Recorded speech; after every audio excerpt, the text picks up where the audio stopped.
I used to think I was done, not just done with ministry, but done with God, done with church, done with people.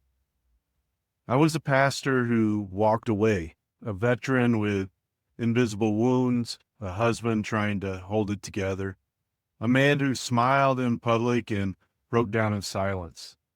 For years, I performed. I tried to measure up, tried to prove I was enough. I led worship with my hands raised and my heart was crushed. I preached sermons while silently begging God for help. I served the church but avoided his presence. Underneath the calling, I was hurting. Underneath the smile, I was bleeding. But here's what I've come to realize. You're not disqualified. You're just being redeployed. I grew up in Oklahoma, pastor's kid in a Pentecostal family. Ministry was our normal. My dad was a hard worker with a deep love for God, but he carried a chip on his shoulders. He had something to prove to his father, to his pastor, to himself. So I learned to fake it. I learned to observe and imitate. I learned that being spiritual meant doing spiritual things, but presence, intimacy with God, vulnerability, I didn't even know those were options. By the time I was around 7 or 8, I'd already seen things no child should see. That was the first time I was exposed to pornography. It got into my mind and it stayed with me for decades. Even when I was in ministry, it was there, lurking, shameful, hidden. Truthfully, I wasn't rebellious on the outside. I still went to church, still knew how to say the right things. But underneath, I was lost, searching for identity, trying to find out who I was without ever feeling safe enough to ask. No one knew. I didn't even fully understand it myself. But the cracks had already started to form. In 1988, my life had no real direction. I was living in San Diego, drifting, working a dead-end job, drinking too much, driving drunk, hanging out with the wrong crowd, making dumb choices and spiraling fast. But one day, my dad, the pastor, called me into his church office, and he gave me the kind of ultimatum only a father can deliver. He said, join the military or go back to school. As soon as I stepped out of his office, I hesitate. I went straight to the recruiting station.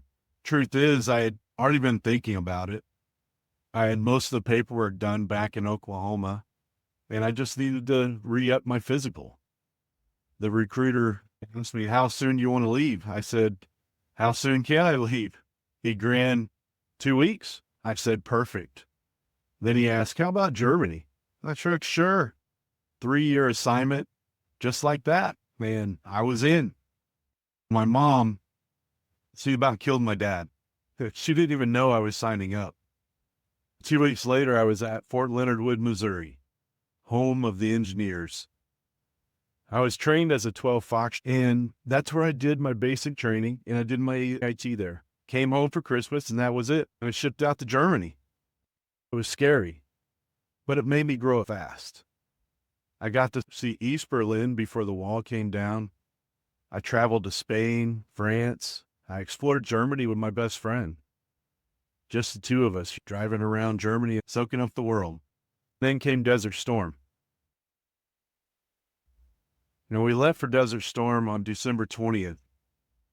We came back June 10th. 6 months. I was assigned to one of the Cav units in the 3rd Armored Division, and somewhere out there in the desert, everything changed.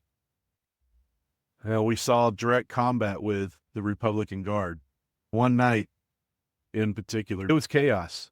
We had started refueling at 6 o'clock, thought we were going to bed down for the night out in the middle of nowhere. Then here comes this Iraqi truck. He came through the middle of our perimeter. I remember standing on my tank, seeing the driver's face, and he looked terrified.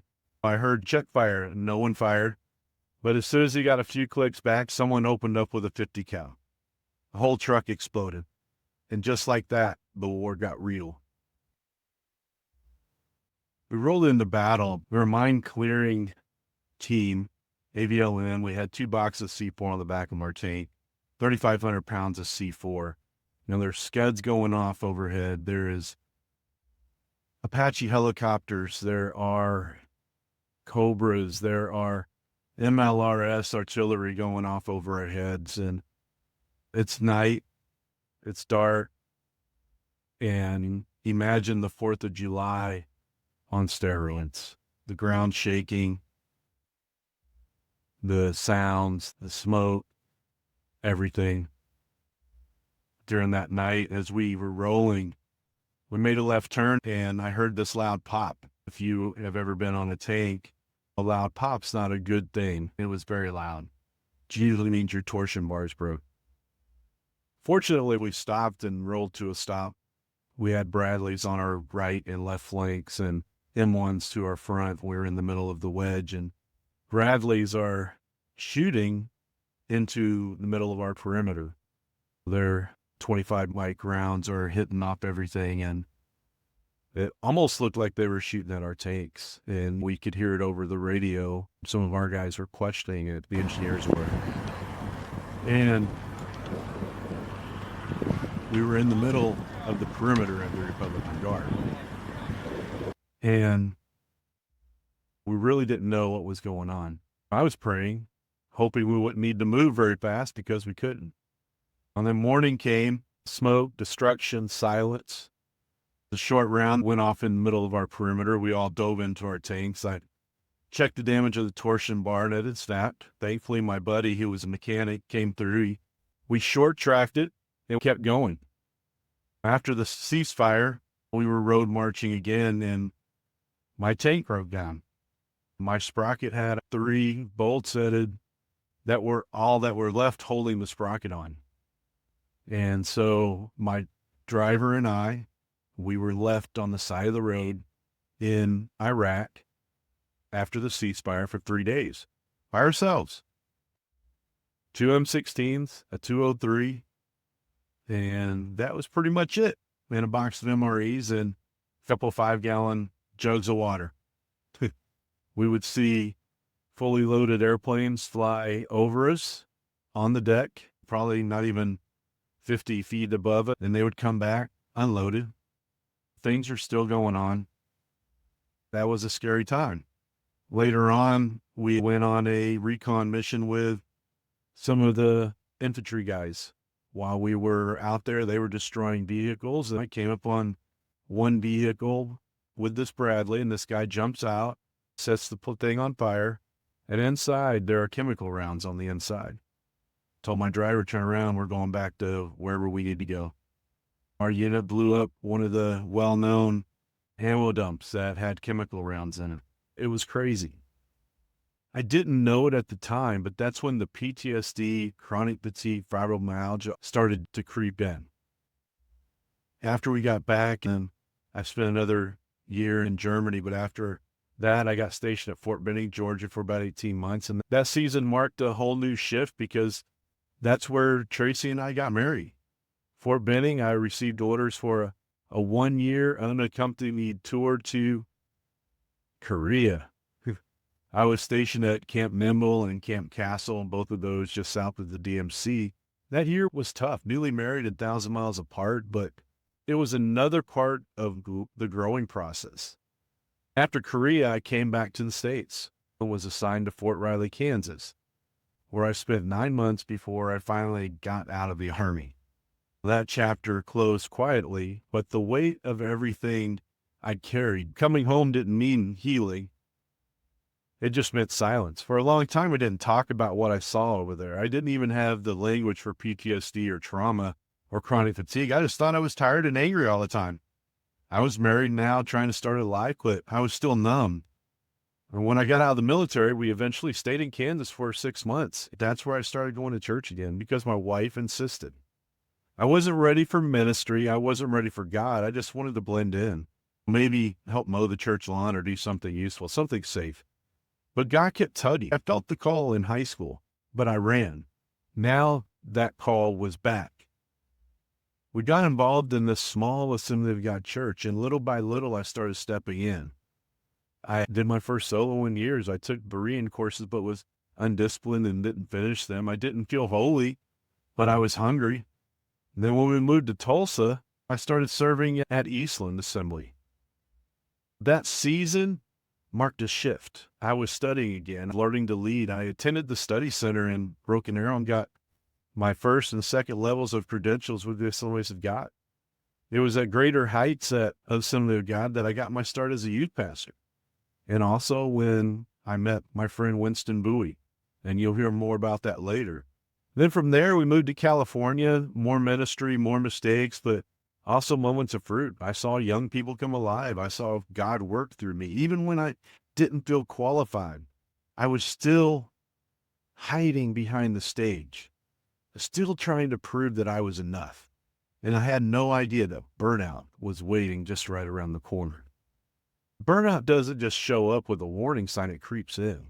At first, you think you're just tired. Maybe you need a day off, maybe a vacation, but then weeks turn into months and you realize you're functioning without feeling.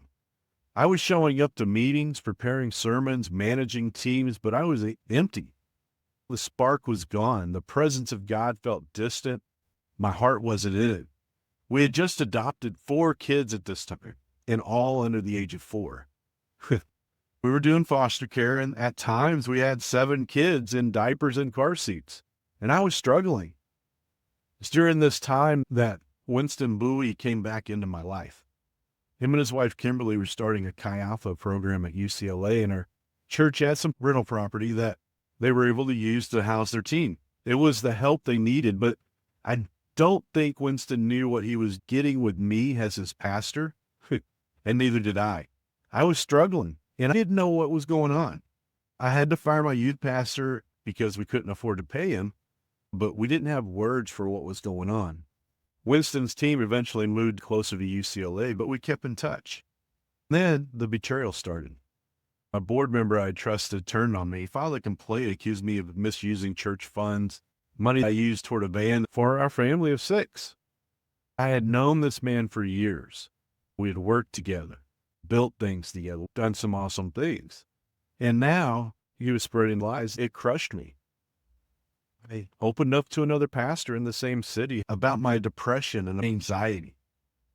I don't know if he thought I was looking for a way out, but he presented an offer. He said, let's combine our churches.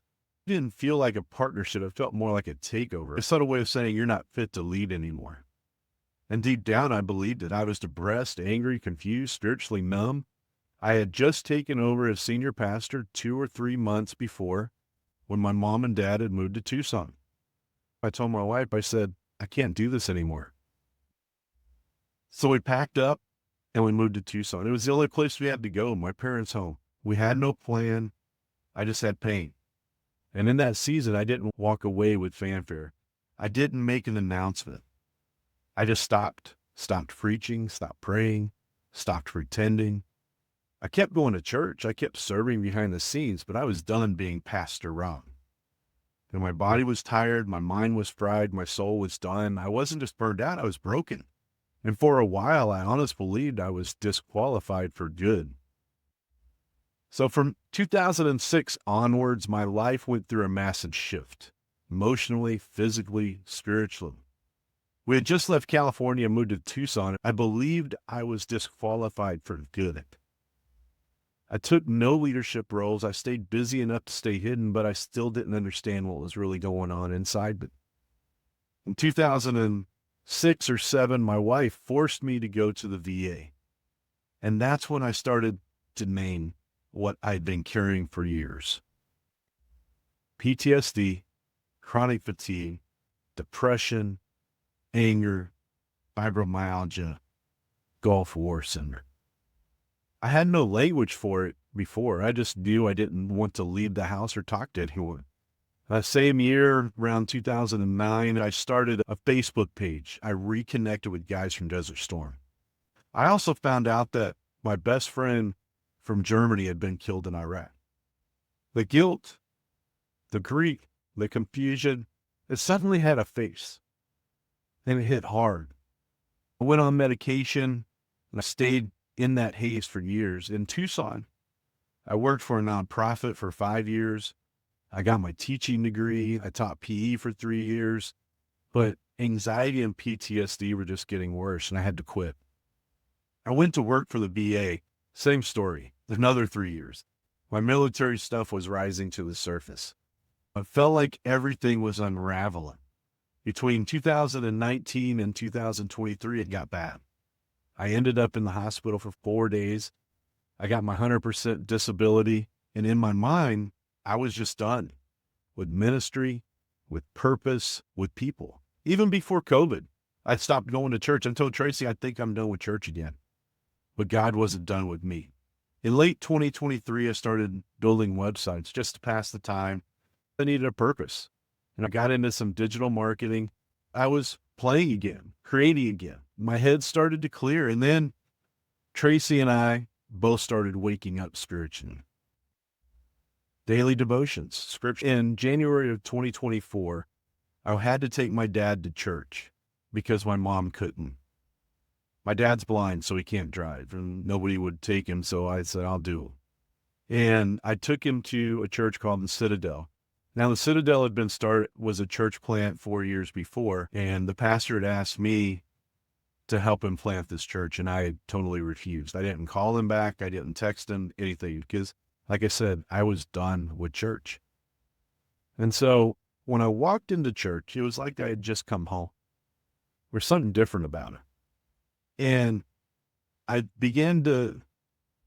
was like, I got to get involved. And even from that first day, I told them, hey, I want to build you guys a website. And I built them a website. And then I started helping out in sound and doing the live stream. And I started loving ministry again. I eventually became the executive pastor, and I was just doing ministry and worshiping God and really just loving God. And I began to love people again. And then a little later on in that year, my pastor was going to South Africa and his wife was going to go with him. She couldn't get a visa, so I was a last minute replacement. I went to South Africa with him. And that changed my life. I wasn't supposed to go on that trip, but God made a way. And while I was there, I felt his presence like never before. It wasn't about leading. It wasn't about proving anything. It was just me being a son, being loved. Worship was deep. Ministry was raw. And God began to gently crack open the shell I'd built around my heart. When I came back home, I was hungry again. I picked up books someone had recommended, Emotionally Healthy Spirituality by Pete Scazzaro. And for the first time, I felt like someone had words for what I'd been living. Spiritual activity without emotional health. Doing for God instead of being with him. Hiding behind ministry instead of healing through presence. I started practicing the daily office, silence, solitude. But God never stopped whispering. I began healing. And then came Vietnam, another missions trip, another divine setup. I went to serve, but God had more in mind. I went with my friend Winston Boo, and I connected with my brother from another mother, Kevin Dawson, who I didn't know I needed and who he didn't know he needed. While I was ministering to pastors, leaders, and church planters, God was ministering to me. I heard it clear in my spirit. I'm not punishing you, I'm repositioning you. I wept. I realized I hadn't been abandoned. I was being assigned. That trip was a turning point. Healing began to take root. Purpose started to surface. The fog began to lift. And for the first time in years, I believed again. God wasn't finished with me. He was just getting started. Coming back from Vietnam, something shifted deep inside me. I wasn't trying to earn my place anymore. I knew God was doing something new. It wasn't about stepping back into a pulpit. It was about stepping back into purpose. I came off all my medication for PTSD in January of 2025, not as a stunt, not out of pride, but because God had rebuilt something in me. I could feel again. I could cry again. I could sit in silence and not panic. I could walk through grief without being swallowed by it. God wasn't restoring the old version of me. He was rebuilding someone new.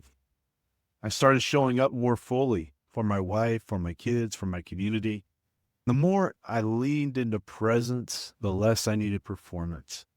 I stopped hiding behind sermons, stopped hiding behind spiritual activity, and I started telling the truth that I'm not strong all the time, that I've battled depression, that I've walked away, that I've doubted God, and that He met me in all of it. Today, I'm walking in a new assignment. I'm building something for wounded men, pastors, veterans, and fathers who think their best days are behind them. And we call it the redeployed. Because God doesn't discard broken soldiers. He heals them. He retrains them and sends them back into the field with new wisdom, new grace, and a limp that proves His strength. This isn't about earning titles anymore. This is about sonship, about walking in who He says I am, not who people think I should be. From disqualified to redeploy. That's my story. And I believe it can be yours too. Maybe you feel like your story is over.